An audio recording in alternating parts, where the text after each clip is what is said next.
Going back to the work credits, kind of explain that to people, because I know there's a very detailed calculation as to how that's calculated, and kind of what that means and what that threshold is in order to qualify for SSDI.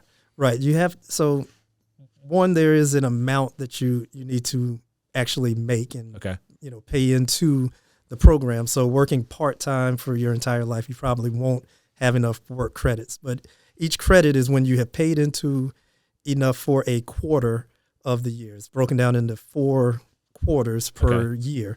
And the generally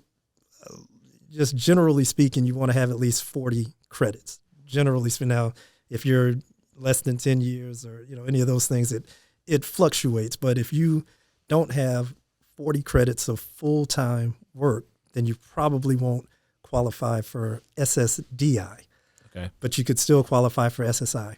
And then the other thing, and I almost forgot to mention this, for SSDI, you have to apply within 5 years of the last date that you worked. Mm-hmm. So as with any insurance, if you don't pay, it goes away. Yeah. But with Social Security, at least it sticks around for 5 years after you stop working. So it gives you the chance to see, can I go back to work? Yes. But with that being said, whenever you're thinking about applying, you don't want to wait. So if you cannot work and you've tried for 2 years or so and you just can't go back to work, you need to go ahead and put in your application, because the clock stops ticking once you've applied. But so the process itself could take 3 years, potentially, and that takes you outside the 5. But as long as you applied within the 5 years of the last date you worked, then you'll be covered under SSDI. Kind of like tolling a statute of limitations. Correct. Yes. Now, just to kind of make sure we're laying this out there because we like to have our podcast, you've just joined us here, but we like to have this as informational to anyone from all levels of sophistication with it, if you've ever dealt with it or if you're thinking about dealing with it or anything. So the basic hypothetical would be is if you work full time for 10 years, then you've built up your credits. Correct? Okay.